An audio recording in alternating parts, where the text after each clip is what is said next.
Next जो हमारे पास karyokinesis का फेज है वो है मेटाफेज। मेटाफेज में हमारे पास क्या होगा कि chromosomes arrange themselves along the equator of cell forming metaphase plate. जो क्रोमोसोम्स हमारे पास थे वो सारे अपने आप को सेंट्रल पोजीशन में अलोंग द इक्वेटर यूँ अपने आप को तरतीब से अरेंज कर लेंगे। बेसिकली इस फेज़ में जो क्रोमोसोम है वो सेंट्रल पोजीशन पे बिल्कुल अलाइन हो जाते हैं, एक प्लेट बना देते हैं जिसे हम कहते हैं मेटाफेज प्लेट, और क्रोमोसोम्स अपने आप को इसमें तरतीब से अरेंज कर लेते हैं।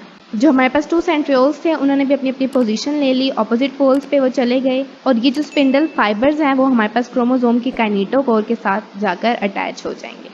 थर्ड जो हमारे पास फेज है वो है एनाफेज। एनाफेज में बेसिकली हमारे पास क्या होगा कि जो क्रोमोसोम के 2 आर्म्स लाइक स्ट्रक्चर्स थे, बेसिकली हम उनको सिस्टर क्रोमैटिड्स कहते हैं। ये सिस्टर क्रोमैटिड्स आपस में जो है वो सेपरेट हो जाएंगी एनाफेज में। बेसिकली एनाफेज में हमारे पास कॉन्ट्रैक्शन होगी, यानी कि जो क्रोमोसोम्स हैं वो पुल होंगे और हमारे पास जो सिस्टर क्रोमैटिड्स थी वो एक दूसरे से अलग हो जाएंगी। Spindle fibres contract. ये जो हमारे पास स्पिंडल फाइबर्स जैसे कि हमने पहले भी पढ़ चुके हैं, धागे नुमा स्ट्रक्चर्स हैं, ये क्या होंगे, कॉन्ट्रैक्ट करेंगे। जब ये कॉन्ट्रैक्ट करेंगे तो ये जो सिस्टर क्रोमैटिड्स थे ये जो पहले साथ में अटैच थे वो एक दूसरे से सेपरेट हो जाएंगे। Spindle fibers contract, sister chromatid of each chromosome separates and begin to move to the opposite poles. जो क्रोमोसोम मेटाफेज में सेंट्रल पोजीशन में अलाइन हुए थे, अब कॉन्ट्रैक्शन के बाद जो सिस्टर क्रोमैटिड्स हैं वो ऑपोजिट पोल्स की तरफ मूव कर जाएंगी। नाउ फोर्थ फेज हमारे पास है टीलोफेज। टीलोफेज बेसिकली जो हमने प्रोफेज फर्स्ट फेज पढ़ा था उसका बिल्कुल ऑपोजिट है।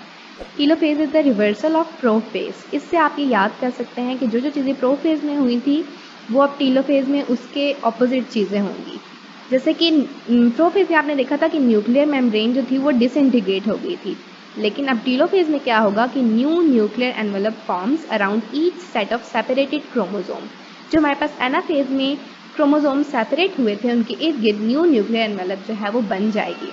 Chromosomes unfold back into chromatin. Prophase में जैसे आप लोगों ने देखा था डायग्राम में कि जो जेनेटिक मटेरियल था वो क्रोमैटिन धागे नुमा स्ट्रक्चर्स के तौर पे प्रेजेंट था। अब जो क्रोमोसोम्स थे बाद में कंडेंस होकर वो क्रोमोसोम बन गए थे, तो जो क्रोमोसोम है वो दोबारा अनफोल्ड हो जाएंगे टीलोफेज में बैक इनटू क्रोमैटिन। थर्ड हमारे पास चीज़ जो थी प्रोफेज में क्या हुआ था कि न्यूक्लियोलस हमारे पास जो है वो डिसअपेयर हुआ था, जबकि टीलोफेज में जो दोनों सेल हमारे पास बनेंगे उसमें न्यूक्लियोलाई जो है वो दोबारा हमारे पास आ जाएंगे। Nucleoli reappears in telophase. And fourth one is mitotic apparatus will disappear. Prophase में हमने देखा था कि मेटोटिक अपरेटस यानी कि सेंट्रियोल, एस्टर्स और माइक्रोट्यूब्यूल जो हमारे पास है वो बन गई थी, जबकि टीलोफेज में वो जो माइटोटिक अपरेटस है अब वो क्या होगा, डिसअपियर हो जाएगा।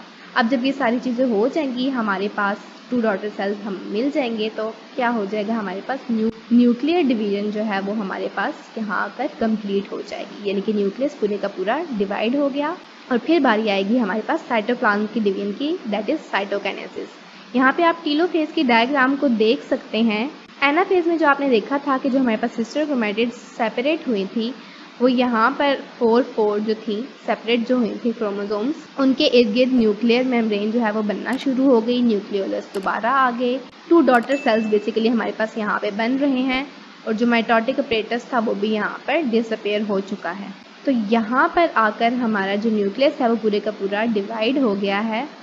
एंड नेक्स्ट हमारे पास साइटोकाइनेसिस की बारी आएगी, जो कि डिफरेंट है in case of plant and animal cell. दोनों में थोड़ा डिफरेंस है कि एनिमल सेल में जो है साइटोकाइनेसिस, साइटोप्लाज्म जो डिवाइड होता है वो किसी और प्रोसेस के थ्रू होता है, और प्लांट सेल में किसी और प्रोसेस के थ्रू। तो इंशाल्लाह अपनी नेक्स्ट वीडियो में हम साइटोकाइनेसिस की डिवीजन को डिस्कस करेंगे in both animal and plant cell के, उनमें क्या बेसिक डिफरेंस है। Thank you.